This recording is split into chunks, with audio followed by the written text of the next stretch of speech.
Dati, kasi pagka na, ano, yung natutuyuan ng pawis, di ba? Sumasakit. Binabalakang, okay. Oo, binabalakang ako. Pero, Tapos, ngayon, medyo tumagal ngayon na mga, siguro mga 3 linggo na. kumbaga, yung binabalakang dati, nawawala-wala. Oo, nawawala. Ngayon, ayaw na, tatlong linggo na, dire-diretso. 3 linggo na. Pero, ano ang ginawa mo? Yung nagbubuhat kasi ako ng mabibigat sir. Hindi ka nadulas doon sa trabaho? Ay, wala naman. Hindi ka nasimplang sa motor? Wala naman. Okay. Walang mga bakal dyan before? Ay, wala naman. Roy, haplosin mo ng mayawagang pao. Babaklasin natin yan. Kaya natin tanggalin yan. Pero sa mga susunod, siyempre, kumbaga, hindi kayo nagpapacheck up, di ba? Hindi. Meron kasing tayong mga tinatawag ng mga dis. Hmm. Relax lang po, ha?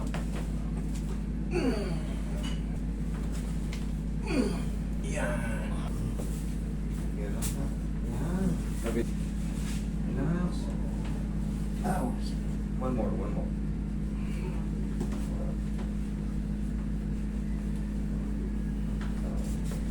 Kaya nyo na masuktan ngayon ng konti. Huwag mo laban.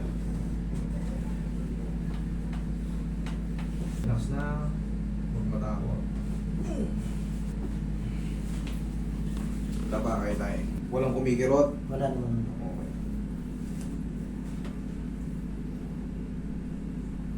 Ito yung iniinda nyo tayo. Umangat na oh. Ayan. Meron kayong tinatawag na mga pagka nakabukol kasi ito, nagpuprotrude. Ibig sabihin, anterior disc bulge. Kaya umangat yung likuran. Relax lang tayo ha.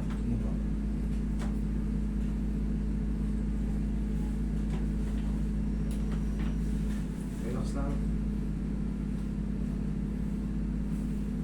Tay, usugaw. Carl.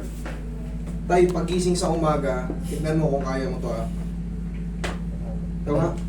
Ano? Kabila. Yan. Kayang-kaya naman. Upo ka. Obserbahan mo ngayon kung yung pressure ba, nabawasan ba, lalong sumakit o parang kunti na lang. Nabawasan. Nabawasan. Gumaang. Salamat. Tay, nai-release ko na yung pressure dyan pero kailangan mo, siyempre nga, gaya nga ng routine mo na yan eh. Siyempre, pag nakabenta, bili, gano'n eh. Maglagay ka ng ano, Yung sinasabi. Anong pangalan yung... back brace. O kaya gilder lang, o kaya pwede na yung gilder. Di ba yung sa ginagamit din yung mga nagbabasketball yung gano'n, pwede rin yung gano'n? Pwede yun, tay, pwede yun. Pero mas maganda, huwag yung ganong kalapat ah. Baka yung inaano nyo yung sa ano eh. Pwede yung ganito lang. Ay, manpis lang. Oo, dito nyo lang ano. Pero kung makakabili kayo ng malapad na may ano, mas maganda. Kumbaga, pwede naman talaga yun. Lalo kung kayo ay mas mapapasabak sa mga buhatan. Lagay nyo. Ang lagay ng tayo kalahati rito, kalahati ng puwet. Yung... Ang tamang paglagay nun, hindi talaga nilalagay yun sa sikmuraan. Dito. Oo, kailangan yan. Oh. Yan ang tamang paglagay. Dito ba? Kalahati nito, kalahati dyan. Okay, lakad ka nga. Okay naman. Okay naman. Okay. Salamat. Release yung pain. Thank you.